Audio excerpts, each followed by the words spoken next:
Hi Rachel, so we have your portfolio here and we can look at the front and the back and we can't tell a difference. So for me to open this, I don't know if I'm opening it the right way or if I were to have it this way, I could open it and it be backwards. So it's really important when you have a portfolio that there's something identifying which area is the front, where we want to start. When we think of first impressions, that's the first impression someone's going to have when they look at your book. So not being confused as they're looking at it is going to benefit you. It's going to benefit the way that they first approach your work. So having your name on here, having something identifying this is the front, having something branding it as yours is all important to have on this portfolio. So we open it, it's a really nice box. We can see it's really well finished, really beautiful box. The prints should match the size of the box. So they have a lot of space to move around here, and we should have prints that, even if you had to print on paper that didn't line up exactly with the size, we want the box to match the prints or the prints to match the box, either way. But to make something look really fine art and really finished, we want those to match. Now again, these first couple of images, we don't really know what the top and what the bottom is. So it looks like I'm starting the series upside down. So I want to make sure, because I didn't know which way it was up, that I'm looking at them the correct way. So this is a really beautiful print, really nice lines. This, I think, is a great opening print for you because it tells us exactly what the series is going to be about the lines, about the light, about the textures that are included. Then you move into this next texture image, which when we looked at this as a series, we thought maybe you can bring in a little bit of these ocean shots if they're these quiet, reflective shots. And I think this fits that really well. This image has a bit of a cyan cast to it. So as I go through your images, I notice that there's a lot of casts, that they're not purely black and white. So that's something you would want to correct for. This looks like it was shot at night.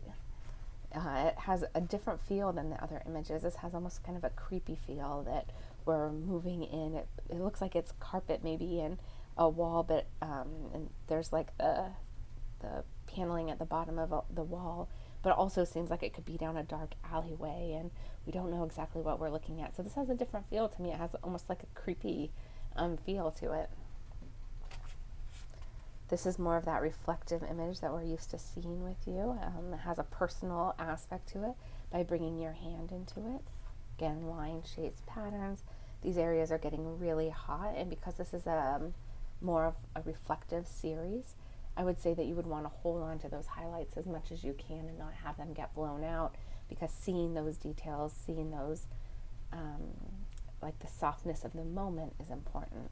Also, we're seeing a little bit of wear on these images. They look a little scratched up, and I can see some fingerprints on them. So just be really aware of how you're handling these. I wash my hands in between each portfolio view. So here again, we have a color cast that's pretty strong, pretty significant here.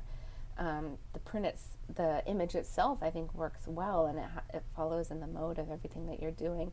But because it has such a strong color cast, it starts to throw it off. It doesn't feel like it's part of the same series. Another new image.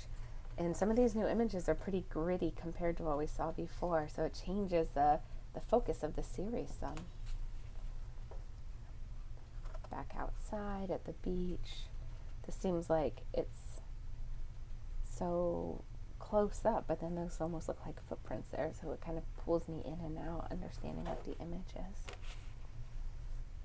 This is beautiful, goes back to those quiet moments that you were talking about. Again, a bit of a color cast on that, a stronger color cast on that one. You've seen this image.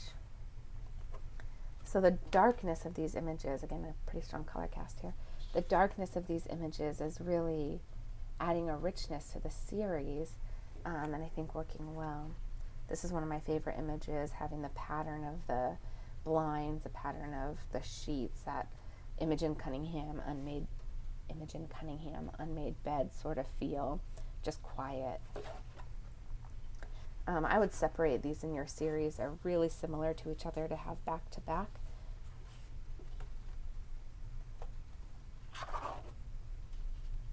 This was one of your first images as you were trying to figure out your series.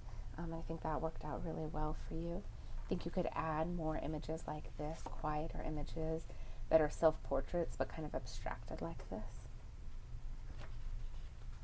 This again, I think we've talked about this being a first image for you, that it really sets the tone. It's just makes you kind of rest as you look at the image, and I think that could set the tone for someone looking at your series. Make sure that you keep enough of a definition at the top of your image that it doesn't just bleed out. So even if you have to bring in some contrast there, so it doesn't just fall into the border of the pages. And another one of the earlier images that we saw. So if I was a curator and you sent this to me, I'd go through this series and say I completely love it and I want to show your work. I have no idea whose work it is. There's no business card in here. There's no artist statement in here. There's no branding. There's no opening page. So I would have no idea whose work this is. So it's really important that somewhere in here you add whose work it is, how to get in contact with you, so your portfolio is useful, right? Right now, if you gave it to someone, it wouldn't be useful at all. So make sure that you add that so it can be more valuable to you.